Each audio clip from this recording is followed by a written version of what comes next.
Roberto, na página 14, mitologia, você pode falar do mito da retrocognição integral e instantânea? Porque às vezes parece que você teve assim, toda essa, né, essa experiência, a apreensão, né, esse seu processo aí de uma vez só, num instante. Como é que é esse processo? Como é que é esse mito? Esse mito eu coloquei... E o que acontece de verdade, né?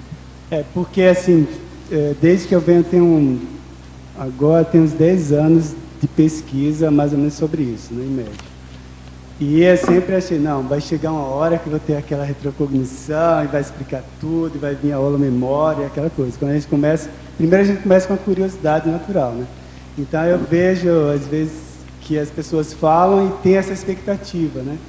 Aí eu estou colocando por mim aí, que o processo foi muito gradativo, até mesmo para você ir acostumando com a ideia, você assimilar, você fazer algumas mudanças, até na maneira de enxergar a vida, as outras pessoas, a maneira como você se comporta.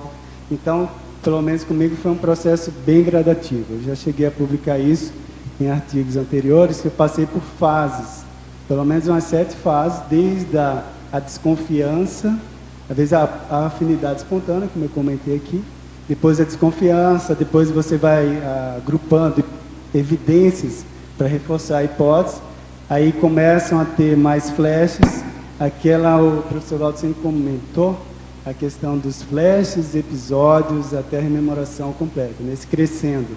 E realmente, pelo menos eu venho vivenciando algumas experiências que corroboram realmente esse crescendo aí.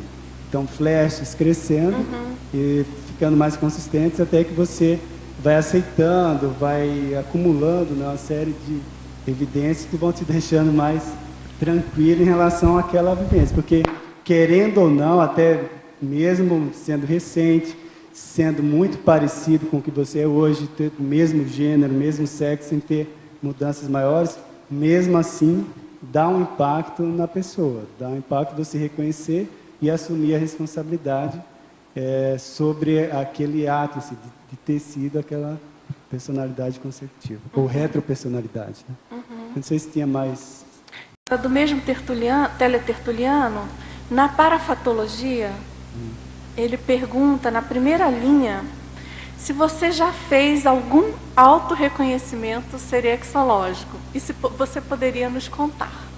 Essa é a curiosidade básica, né, de todo mundo. Pergunta que não quer calar. São 3 personalidades que eu pesquiso, né? Tem boa parte das pessoas sabe, outras não, mas vamos dar uma nivelada.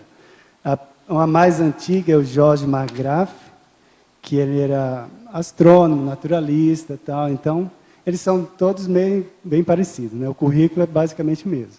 Então, pesquisadores botânicos, principalmente, mas em ligação com astronomia, com a parte de zoologia, com a parte de comportamento. Então, na época, a gente, naturalista, era um monte de coisa, inclusive a questão de medicina também. Então, o Marggraf é de 1600, então começo do século XVII. Ele é vinculado ao Brasil holandês, que veio com a equipe de Nassau, então Maurício de Nassau, na época do Brasil colônia. Então, teve aquela parte do Brasil holandês que é lá que foi principalmente no Nordeste, né?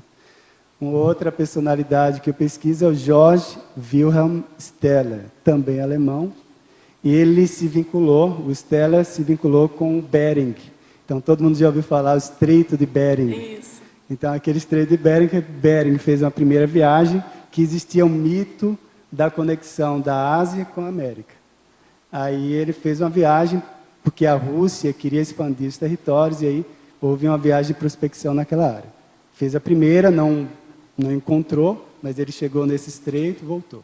Na segunda expedição, é que o Georg Wilhelm, o Steller, ele se encaminhou junto com o Bering, mas em 2 navios, e aí fizeram essa expedição de reconhecimento. O terceiro, também alemão, né, para não sair também naturalista, é o Alexander Humboldt. Ele viveu mais, né, esses 2 primeiros foram vidas mais curtas, E o Humboldt viveu mais tempo e trabalhou também a mesma linha. Muita concentração em botânica, mas também zoologia, etologia, astronomia. Ele fez uma das maiores expedições empreendidas por um particular aqui para a América. E aí foram 5 anos de expedição. Chegou beirando o Brasil e tal, mas principalmente a América do Sul, a América Latina. Depois voltou, foi à Ásia. Então, ele veio à América, igual Margrave. E foi à Ásia, igual Steller. E aí, depois, fez uma série de publicações, enfim. Então, são essas 3 personalidades que eu pesquiso. E aí tem alguns dados, alguns exemplos que eu trouxe aí, de como que a gente pode estar aprofundando, trabalhando, levantando os dados sobre essas personalidades, né?